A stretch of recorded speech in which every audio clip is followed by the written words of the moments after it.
కళ్యాణానికి ముందు అభిషేకం జరుగుతుంది ఏకాంబరేశ్వరుడికి. ఆ అభిషేకం చూసి తీరాలంటారు. అది తదియ నాడు జరుగుతుంది, శుద్ధ తదియ. ఆ తదియ నాడు చైత్రమాసంలో చేస్తారు.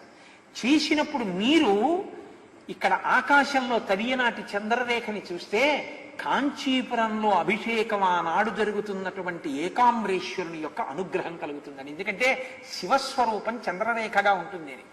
కాంచీపురంలో మీకు ఎవరైనా బాగా తెలుసున్న వాళ్ళు ఉంటే ఆ అభిషేకం జరుగుతున్నప్పుడు ఫోన్ చేస్తారు, అయ్యా బయటికి వెళ్ళి చంద్రరేఖ చూడండి అని ఫోన్ చేస్తారు.